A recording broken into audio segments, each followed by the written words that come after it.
But when it comes to looking at and understanding the way a business works and all that goes into it, I just don't naturally comprehend it. And I feel like there's just been a huge learning curve the last couple of months, and I'm starting to finally understand and see what steps need to be taken to get us to that next level. We're your hosts, Sahara Embry and Michaela Bedoyan. From working corporate 9-to-5s to running $1 million companies, we're bringing you the inside scoop of what it takes to start and scale your business. We're keeping things real, raw, and unfiltered. This is the Rise and Refine podcast.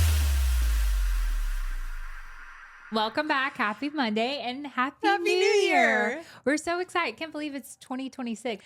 But we wanted to go ahead and make sure this episode could be launched right when the new year started so that we could do a recap on 2025 and talk about what's to come this year and 2026. And we love doing these episodes. We do. And there's so much to look back on. Even though we're filming this in October 2025, we have a really good grasp already of what is going to be happening in 2026 for us, what we're launching. We've been talking about it probably for like 6 months now, how we are pivoting, how we're adjusting, what we're going to be putting out there. Yeah. And we've just made so many changes over the last couple of months with Refined that we just cannot wait to see the fruit of in 2026 because so much of 2025 has been putting the building blocks in place so that way 2026 is insane for Refined, and we cannot wait to bring you guys along. Yes, and saying these things will really hold us accountable for the next 3 months. Exactly. Basically, the next 3 months, so October, November, December, are all about 2026 for us. Like everything that's going to happen in 2026. So good timing to go ahead and talk about it because, we're prepping for it all. But we will first start with the year that Michaela came up with. You said the year that redefined, refined. That's a good title. I like that. Yeah. So much has, we got to work with so many amazing clients this year. Amazing clients. So many things have pivoted in our business that were unexpected. Yes. We've had to make a lot of hard decisions this year. Yeah. And Sahara told me that year 2 going into year 3 is hard. It's just flat out hard. It's different than your first year, obviously. It's a little bit different than the beginning of your second year because you kind of have your legs underneath you. You understand what it looks like to own a business, run a business. You're starting to grasp all of that. But then this year has hit, especially in the last 6 months, and we've had to make a lot of decisions when it comes to, do we stay comfortable with where we're at in a healthy 6-figure business, or do we scale and do we grow? And how do we do that? Look like? What how does that look like? Yeah. How do you duplicate a system that right now is not duplicatable? Yes. So how do you change that? And so we're going to be talking for the first half. This is going to be a 2-part episode. So the first part is going to be talking about the highs and lows of 2025, kind of what we walked through, the team evolution, growth, and the lessons that we've learned. Yeah. And then the second part will be what we're going into 2026 with. Exciting announcement. And just some other fun things with that there. Yeah. So, but year 2 is truly from my experience owning a few businesses now. And this is the newest business I own, meaning it's the newest business that's gone through a year 2.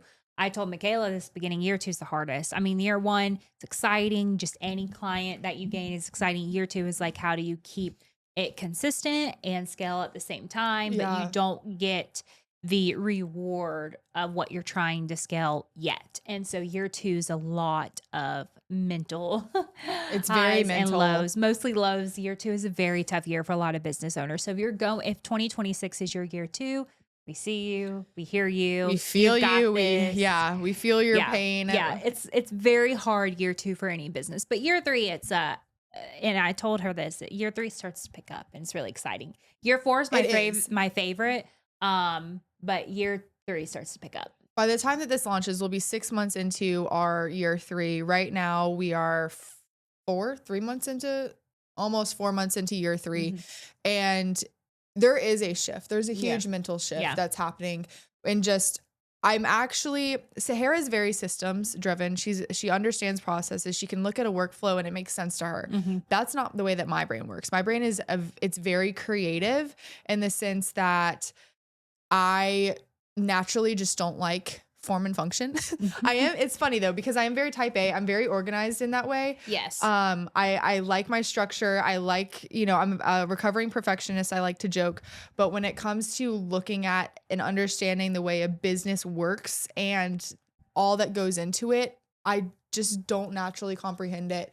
And I feel like there's just been a huge learning curve the last couple of months. And I'm starting to finally understand and see what steps need to be taken to get us to that next level and understand how to Like do the that. business side of it. Yes, and actually learn how to do that. Whereas, I don't know, this time last year, that was so foreign to me and I was so reliant on Sahara Yeah. to get us there. Yeah, which is very important for you to understand that side. 'Cause Yes. you can't rely on me for those things No, for the rest not of at the all. time. Not at You have to all. learn it on both sides, so which Yeah. will help us ultimately grow. Right. So there's been a lot. Where should we start? Yes. Let's just we'll start with the highs and lows of 2025. So, some of or most of 2025 looked a lot like or a lot less like explosive growth and Mhm. more finding true aligned clients, maybe at a higher price point and fewer. That was the beginning of this year. Yeah. We wanted to Yes. start attracting because we updated all of our prices. Yes. And we wanted to start attracting a different type of business owner in the sense of maybe not someone who's just getting started, but maybe someone who's kind of had experience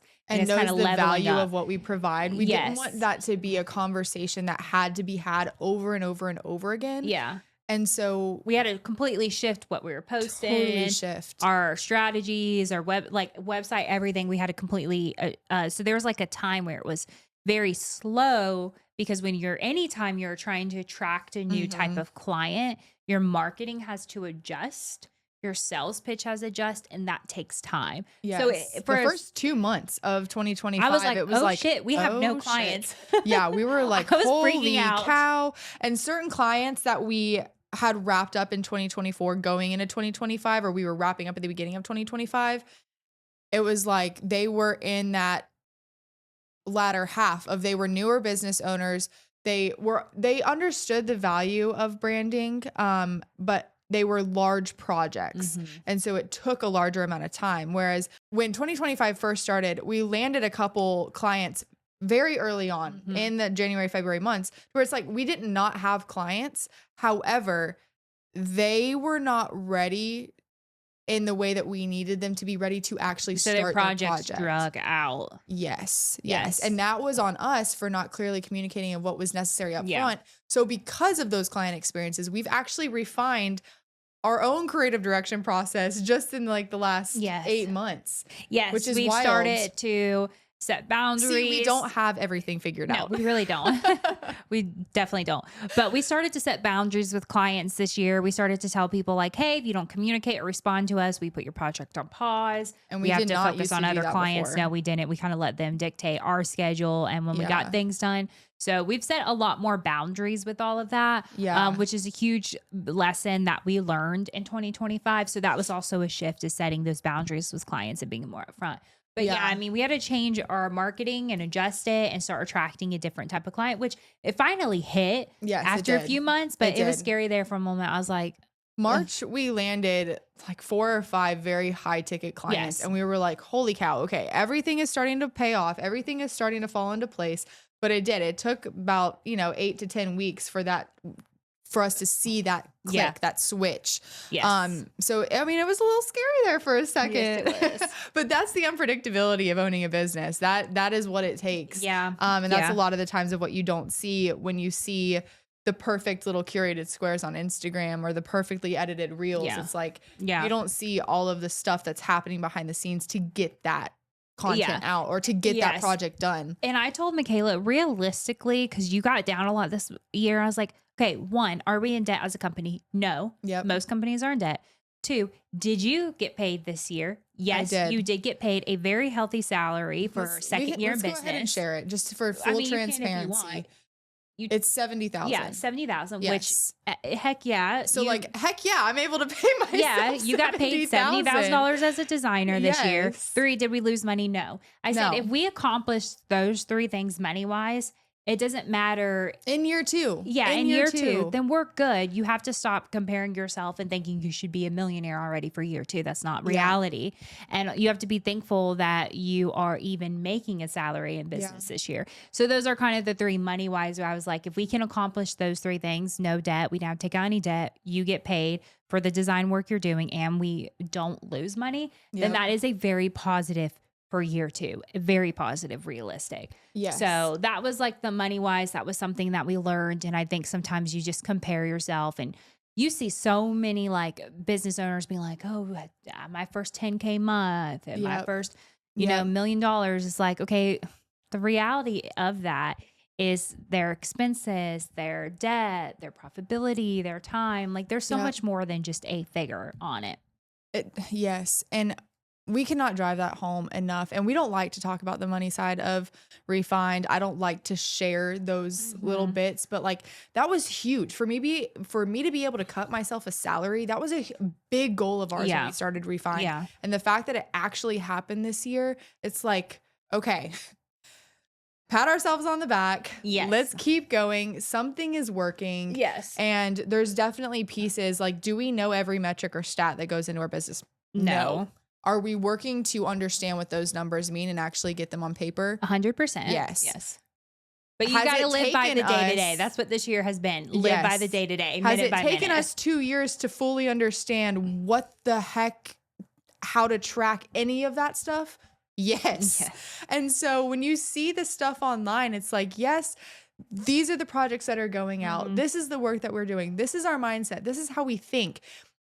All of these episodes that you hear from the Rise and Refine podcast is just an extension of Refine Marketing. Yeah. But it's also just to give you guys an insight of what is actually going through our brains right now. It's the raw and the real. We never want to sugarcoat. We always want to be as vulnerable and transparent as we possibly can be. And that's what this episode is all about. Yes. And so let's cover the top wins to start off. Yes. So one of the ones that I had listed was we had some new long-term partnerships. And that one of the biggest ones is Cassidy with the Copywriting Mama. Yes. So she is a copywriter. We work with her on Off the Record, which is our newsletters that go out every single Friday. Which was relaunched this year. We started a newsletter when we first got started back in 2023, it went through like 4 different evolutions, 4 different names, no consistency, which is literally what we preach. And we were not doing it, LOL. And so we completely revamped the whole thing. I sat down and was like, okay, what do we want this newsletter to actually look like? Yes. And what insight do we want to give? Do we want it to be like a traditional newsletter that we see going out with other designers or other people in the creative field, to where it's like, okay, we have this mindset take, and then we have our fave top things, and then we have this, and there's different sections of it? Or do we want it to feel more of like a combination or a collection of stories from real personal experience and tie it in with something that we've learned or something that we're moving through? Vibe. Yes. Yeah. And so we went with the latter, and we named it Off the Record because with the podcast, with Refined, and just the idea of blending the two, Off the Record, the name in and of itself, it's like, okay, what we say in this newsletter is probably never going to be said on social media. Yeah. Like it is truly just like a different form of us. Off the record. Yes. And so that felt on brand for us. So we stayed consistent with the email. We hired a copywriter for it, and we started growing our email list and actually focusing on it and increasing that. So that was a big win because that's something we wanted to do. That was a huge win for us. And now we're kind of honing in on what that looks like for us in 2026 and expanding that further and actually utilizing the list that we're building. So that was a new long-term partnership. We did, this is something else we did for 2025, but it's fresh, like end of 2025. We officially hired out for social media. Yes, we did. Which is something different. One thing that we learned this year is that Michaela, with all the design work she has, she just cannot post on social media like she wants to. And social media is our marketing. It's where we get our clients. It's very important to us. Yeah. And so we did make that decision to hire out and contract out social media So that was something that is a new partnership we've started. It is, yeah, and that will be a long-term partnership that we know for at least 6 months. And so with that was hard for Yeah. both of us to come to terms with. Yeah. It took me about 4 months to actually realize that we needed a social media manager because I didn't want to relinquish the control that Yeah. I've had over Refined. Yeah. It's like when you build a brand that is so intentional and it's so much of an extension of you as a person, as a personality, as a brand in of Yeah. itself. It's hard like to let someone else control it's hard to let some of somebody else it. dictate Yeah. that and like Yeah. have their hands in that. But it was very necessary. We were looking at our numbers, we were looking at our inquiries and what was coming in, the clients that we were attracting, and it started off really, really high, and then about June, July, it started to slowly slip. Because And we just weren't being consistent with it. No. I mean, that's the reality. We got too wrapped up. That's what this year was. Live minute by minute, day to day. Too wrapped up, too much in the busy work Yep. to actually focus on gaining new clients, putting us out there because we were wrapped up in what we had to do day to day. Yeah, So we started exactly. that partnership. And then the next is we just got to work with so many amazing clients this We year. did. Very thankful for all the clients, all the branding, all the websites, such amazing websites this year. All Yeah. the branding, the logos, all the amazing clients we got to work with Yeah. this year was so cool. It was so neat. And clients from all over the country. Like there was no Yeah. specific group or section of the country that, were prevalent in. But I mean, we worked with DCD, D'Agostino Construction and Development. They're out in Los Angeles area. They're a real estate and construction development company. We worked with Rise Legree Studio. I guess they're also out in Poway, California. Yeah, we get a lot of California and a clients. lot of I don't think about it. Texas. So we worked with Luma Media out of Houston. We worked with, we worked with Amari Bridal right here in Huntsville, Alabama. Where's we By worked the with Sea Socials with? By the Sea Socials is also in California. Gotcha. Yeah, Yeah. By the Sea Socials out in California. We worked with Vogue Vale over in Arkansas. It's Cabot, Arkansas, or Cabot, Arkansas. Yeah. Yes. So all over, we've got to do a lot of different clients, different businesses from Legree to social media businesses to An energy development. drink. Oh yeah, that will come soon. I don't know if we can talk about it. We other can't than talk it's- about it yeah. yet, but we're going to be, we're working with a brother-sister duo, and they are building a new energy drink. And Two so really big product-based businesses we have signed. Two really cool ones. We can't really talk a lot about. Not One's yet. an energy drink. We can't talk about the other. But two really amazing product-based businesses we signed towards the end of Yep. 2025 that are in development and won't be launched till 2026. Yep. That's really cool to do these product-based businesses. I mean, you got to do Yes. your first like full-on packaging that could be on the shelves. Oh yeah, I mean it will be on shelves, Yeah. and so that's the first one that we've ever done like that. That will be Yeah. in Yeah. retailers. Yeah. Who knows? Maybe Yeah. across the nation one day, Yes. but definitely Yeah. within the Southeast. And a lot of clients of 2024 who came back, whose businesses grew, where we Yep. needed to update their websites and change some things. So that's been pretty exciting too. It's been super exciting. And then for us, we actually hired a part-time assistant. So that was a huge help for both Sahara and I, especially for Sahara. Yes. She primarily works with Sahara. She does some odd and end things for me here and there. She but just helped clean up our communication, do Yep. some stuff that was like busy On the work. back Yeah, end. make sure we responded faster, make sure our follow-up was better. Yep. So Contracts, yeah. invoicing, keeping track of all of Yeah, that. get things a little bit more system time. That systemize that busy work where right now, like if I have something on my to-do list, I'm like Yep. almost a week out to get it done at this point, where she can get it done that day and Exactly. kind of fill in. So me and her work well together in terms of delegation and knowing how things work. So that's been a huge help. A huge one. And then we're still refining our internal systems. I don't know if that will ever change. No, it never will. But we actually, and y'all are going to laugh because we were hyping up Notion for so long, but we switched from Notion to Asana. You want to Yes. talk on that? Because that's like your baby. Yeah. So I love Notion. I think Notion's really great for like journal entry and like if you're just a independent person in a business. Like Yes. if you're a business owner, but it's just you, Yep. no team, you need almost like pen and paper, but to jot stuff down. Yep. It didn't work well for automations, reminders, task, and communication between a team specifically. It did not work well. Yeah.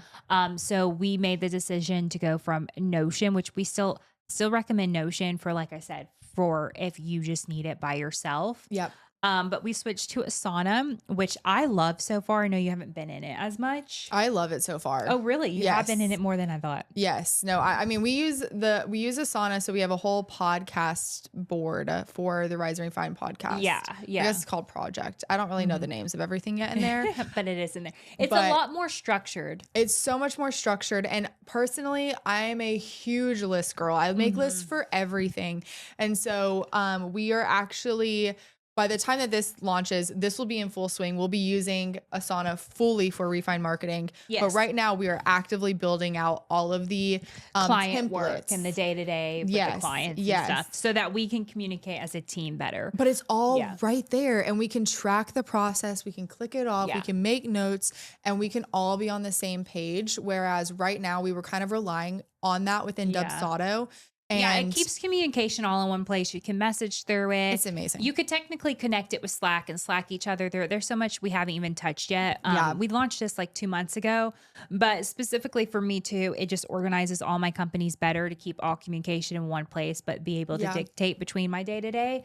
So yeah, Asana is a huge project management board as we're working with more clients. But on top of that, we have now these other projects we're working on. Yes. It just helps a lot with project management and client work and communication. So yeah, it's pretty great. Yeah, so that is what we are using it for, is a project management system. Yes, That's but- kind of where how we were using Notion. That's how we're using Asana. There's so many Mhm. other capabilities with it, but that's just personally like Sahara's using it in a lot of other ways. Yes. I'm using it more so for a project management system. Yes. So, And so it's a been lot. amazing. So yeah, that's the biggest system change that we had this year though. We're still using Dasabo. I said it right? Yeah. Dubsabo. Dubs- Dubsabo. Dubsado. We still use Flowdesk for email Yes. marketing.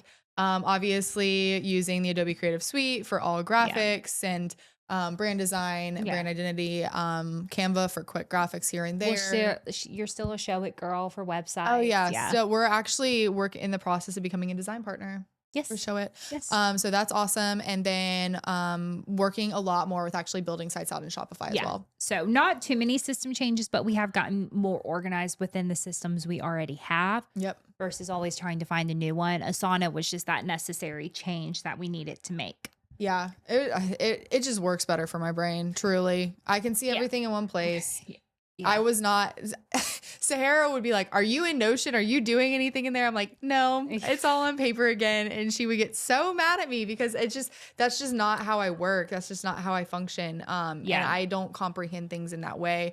And I don't want to have to go into multiple places to be able to see what needs to be done or where we're at in a process. Yeah, 100%. And So it Asana helps that. cleans all of that up. So I Yes. love it. Another high is that we officially relaunched the podcast with season 2. Yes. And we've been consistent. It's been organized. And I think every season will get different. We don't like do. It'll get better Yeah, as we it go. will. It's not like we're doing this podcast make money. Trust me, we don't. No, we're not Yes, making any no. money yet Yes, from this podcast. No, but we have gained clients from it. And There's brand awareness there. there's brand awareness. We got some really cool DMs and we got followers from it. And that's the goal, is just to be able to talk and help business owners. Yeah. But every season in the podcast will look different. But yeah, we learned last year, you guys heard us talk about the very hard lessons we learned with season 1. But season 2 has so far been great. It's been more structured. We only do it during business hours Yep. now. We have the same location, the same consistency. We've got social media with Addie all organized now. Yep. We know who does what. So this year was a lot more organized. Yes. Our videographer is here with us every single time that we film. So where if there's any camera issues, if there's any audio issues, she is able to troubleshoot on site. So we're not having to scramble and try to get this done. Like she said, we shoot only during business hours. So no more like 10 o'clock, 10 p.m. after dinner, after Maeve went to bed. Yes. Random episodes that we're trying to get done Where we're exhausted delirious and it just- delirious. Yeah. We're not spitting out good quality they're content. a lot more prepped and prepared. So yeah, season 2 has gone way better than season 1. So that was a really good high of this year. We proved to ourselves we can do it. We can Yes. get better at it, but that it is possible. And I think that's what this season is about, is that it was possible. I mean, we're so far ahead that this where it's October and this episode is for January. Right. Exactly. And by the time we're done with filming tomorrow, we'll be up to March with Holy cow. episodes. So That's yeah. crazy. That's so crazy to think about. Crazy. We even have breaks planned and all that. Because y'all, if you listen back, if you actually look back, we were scrambling to get episodes out and shooting these episodes on like the Thursday or Friday before they went live on a Monday. Yeah. So we stressed Chandler out. We stressed ourselves out. Chandler's our videographer. Yes. Now we're several episodes ahead. And with that, we have been able to do less film days, which means more time for client work and other projects. We've been more prepared where we can actually have a very long break between season 2 ending, which is in May, to season 3 launching, which is in August. September, so we'll be able to have several months of a break. But yeah, it's just gone way better. So that was a big high. And I feel like our chemistry too has just gotten a lot better. And how we communicate and how we speak on the podcast. Yes. But then too, there's just like a respect when it comes to the roles that we both play and refine as we've grown as business partners. Yes. Well, we also say, okay, like our client journey episode we just did, you're going to lead it. I'm going to help you get there. Right. Yes. Keep me on track. Yeah. And then one of the business episodes we'll do later, I'll lead and she'll help me get there. And we'll go back and forth versus us constantly trying to lead at the same time. So it's gotten a lot better and we'll get better with it. So that was the big high. Super big high. Okay, let's now dive into some of those hard-earned lessons from 2025 because there's a lot. Got to learn them every year. There was a lot this year, and I think this year was more mentally challenging than anything. Yes, we did adjust, some processes. Yes, we had to adjust our messaging and who we were attracting and what we were putting out there. I get all that, but a lot of it came from the mental mindset switch of procrastination or of choosing to not procrastinate. Yes. Choosing to get 1% better every single day, saying no, setting boundaries, and actually gaining your own self-respect through taking time for yourself. Yeah. Not being scared of clients and what they think, I think is a huge one. Like being a huge one. Yeah. Like, sorry, we get that you're this business owner, but at the same time, you have to communicate with us. We have other clients we need to push. We've had to have some hard conversations this year. We have, but I think the issue where it really hit us both, for me anyways, was we had clients who were doing the right thing, who were communicating, who we were delaying because of these other clients, and it wasn't fair to them. No. That's the biggest lesson. It's like, okay, we are disrespecting clients on over here who we delayed their project because of this client who wouldn't communicate for a whole month, who can't make decisions, and that affected these clients and their launch date. And we're doing that to them because we can't say no to this person. Exactly. That's not fair. No. So we learned how to say no. We took accountability. We learned how to pause projects too. Yeah. So if we don't hear from you for a certain amount of time, like your project is going on pause. That was hard. That was hard for me to implement. Oh my gosh. That was like that was a whole like recovering people pleaser mentality mindset switch right there. Yeah. Yeah, it really was. But it's made a huge difference and allow us to process clients better. Yeah. And now we tell clients up front, like, if you don't communicate, you're going to get paused, and they have those expectations, and they've started to even ask questions like, when's the due date to respond to you guys on this so I don't get paused? Yeah. And we're even looking at now, we're in the process. Well, this episode will obviously be launching in January. So this will already be done by this time. And I'm saying this to hold myself accountable, but looking at creating like a introductory guidebook to working with us. So like having all of this laid out that you get at the very beginning of your project, so that you understand timelines, you understand all this. And it's in a pretty little package. It's in like a downloadable PDF.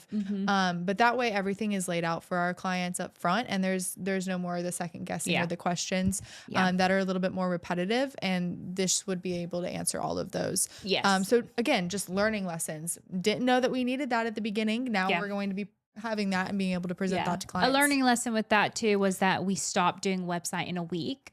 And we changed it to website in 4 weeks. Website in a month. Well, it was website in a day. Then we changed it to website in a week because we thought it was going, or I thought it was going to be doable for me in in like my thought process, my design process. Yeah.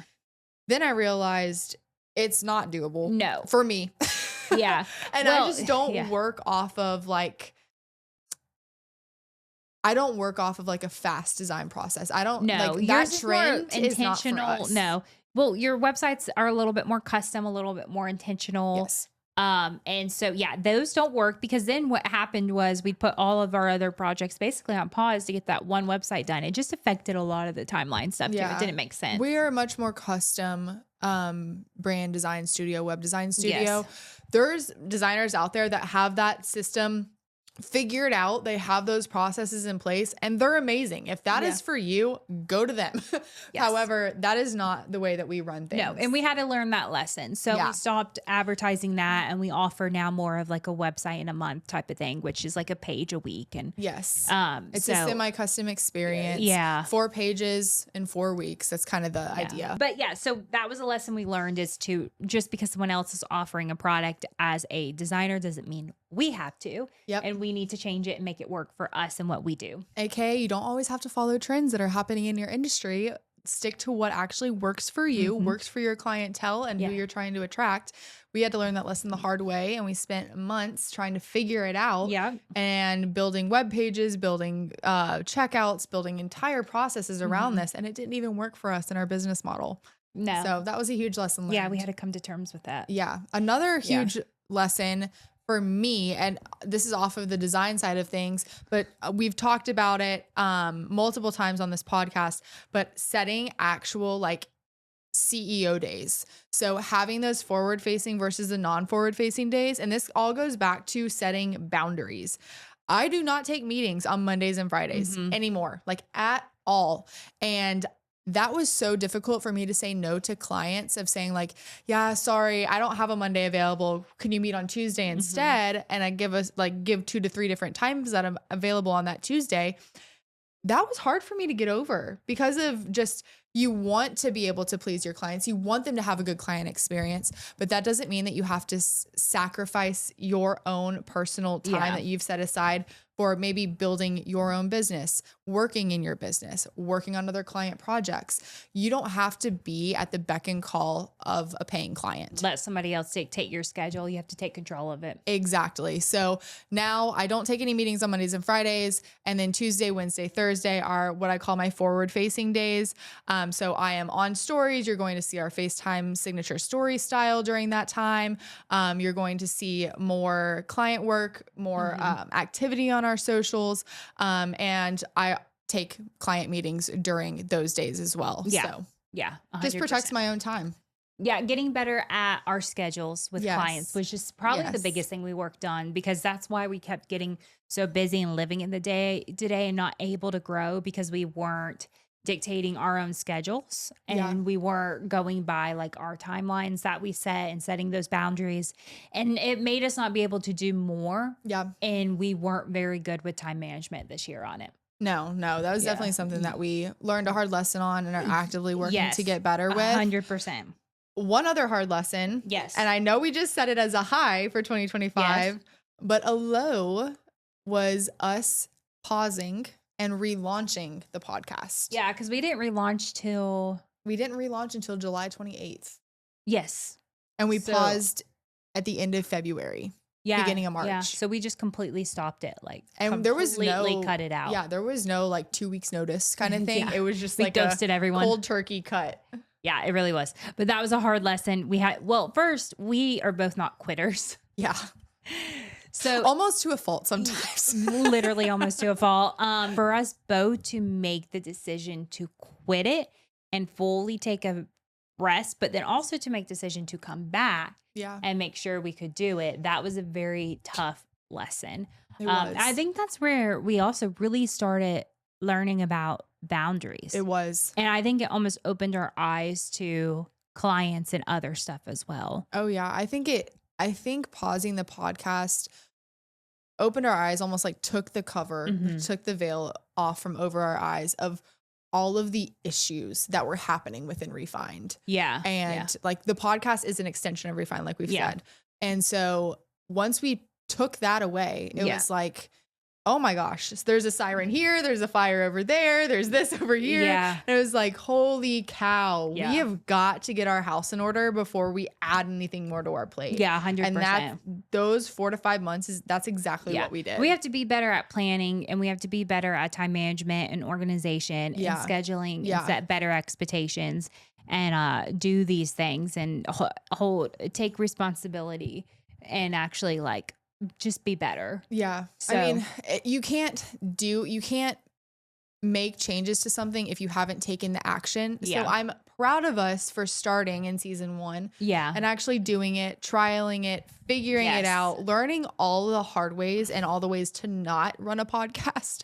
But at the same time, I think us pausing was exactly what we needed to grow refined to where now we're in the position to be able to say, let's scale, let's bring on some new contract employees.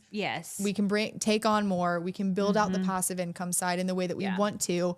Because this taught us how to become more systematized. We can duplicate this process and it's not going to completely unravel and burn us out. Yeah, like do something that burns us out because we're not doing it efficiently in the best way. Yeah, that was a big one. I think we got burnt out a lot. We did. And we had to fix that. Talking like we only shoot during business hours. So it's like Sahara had a conversation with me of, hey, and this is another boundary that she set. She's like, hey, if we come back for the podcast, like I am taking the evenings with Maeve. I was exhausted, y'all. I go from working from 8 to 5 to shooting a podcast to taking care of a child. Like 4 to 5 hours we're shooting. Yeah. And at night and taking time away from Maeve, but then she still wants to wait up for me. So then taking care of her. And it's just like, then it ended everything up 5, was unraveling. Yeah. We'd stop working at 5 and then I would spend time with Maeve, bath time, feed her. And then we would all of a sudden like start filming and then go to bed super late and then start over the night. It was exhausting. We had to organize this podcast within business hours so that we could actually breathe. Yeah, definitely. And then the last lesson we learned was the passive income side. Yeah. We put it on hold. And we put it on hold big time. Like we literally started 2025 saying, hey, we're going to be launching this incredible course, this insane thing. We're building it out. We did a whole photo shoot for it and saying that we were going to launch in March of 2025. And we didn't. The thing was not even built out in March of 2025. No. So we had to put a huge pause on that. We had to reevaluate. Again, if you're following the timeline of everything, we said we were going to launch this in March. All this stuff happened, reevaluating the podcast, everything paused during that time. And we just had to do a huge reset and really look at ourselves, honestly, how we were operating as business partners within Refined, and then Refined as a company as a whole, and our client process. And like, okay, nothing right now is sustainable. No, well, we didn't set time aside to work on the business. We were just working in the business. And that is a huge difference. We've done a whole episode on that, but that was a big lesson for this year is like all we were doing was client work. We weren't actually working on how to grow and scale Refined itself. Yes. So now we've actually taken the time, built out a whole week in November. So by the time that this episode launches, we've done that entire build out week for this thing that we're going to be launching in 2026. So we've set aside the time, we've prioritized, even with the different product that we launched on Black Friday with Unmuted. It's called Unmuted, the Imperfectly Perfect 30-day IG story challenge. That whole thing took a ton of planning. And I'm just going to go ahead and say it was wildly successful because it hasn't launched yet, but I know it's going to be super successful because of the work that's going into it and the legwork, and it's set up for success. Yeah. So we have to lesson for 2026, set time aside to work on projects outside of client work. Yes. And make sure to move the needle for Refined. 100%. And that was a huge thing. But it's been a year of growth. Yes, a year of a lot of grinding. Yes, a year of living minute by minute. Yeah. But with that, I think next year we'll have more moments of being able to breathe. Yeah, a lot more structure, a lot more accountability, a lot more boundaries. And I think next year, what it'll look like would not happen without what we needed to learn this year. Well, and it's so funny looking back too, because in the first year and a half of Refined, because we're doing this episode, but for year 2, kind of, but we're going to be halfway through year 3 when this launches with the way that our business anniversary is set up. So really like the first year and a year and a half of Refined, we were so focused on follower count. Yes. And to the point where we were like, we celebrated 10,000 followers in, year 2. And it was like this huge milestone and it was amazing. Yes, it's awesome. We love that there's so many of you guys here with us. However, this past year, I feel like we have just focused more on scaling sustainably over scaling fast. Yeah, and 100%. Actually looking at the metrics and being like, yes, we have this follower count. Cool. Yeah. Yes, we're putting out this amount of posts. Cool. But what is the quality of leads? Yeah, How many website visitors are we actually converting? Yes. And looking at the metrics that matter. Yeah. That was the actual business itself, not how many followers we have. It's really, really big. But at the end of the day, what I told you and what I'll say and what I said earlier in this episode is the fact that we still continue to gain clients this year. Yes. And you keep leveling up the websites and the branding and the fact that we have people and we're still sustaining a business, just completing year 2 is always very grateful for that. No, most definitely. Yeah. We are very, very grateful for that. And we're very grateful for each and every one of you guys who are listening to this episode right now, who have followed the podcast, who follow us on Refined, who are interacting with us, engaging with us, sending us messages. Like, we see you guys. We appreciate you more than you know, because you're keeping this dream alive for both of us. Yes, 100%. All right. Well, part 2, we're excited. We're going to talk about what the big announcement. Yes. Like, why are we taking a whole week in November of nothing but working on this announcement? Yeah. All that's to come in 2026, all the crazy stuff. And we're excited. We're excited to share it with you guys. Yeah. We're going to wrap it here. But if you like this episode, please leave us a comment down below. It definitely helps us and lets us know what you guys think about the content that we're putting out there. But you can follow us at Rise and Refine Podcast on Instagram or over on TikTok, or you can check out the Brand and Web Design Studio over at Refine Marketing _. Happy New Year, guys. And we can't wait to dive into 2026 with you. See you next Monday for part 2.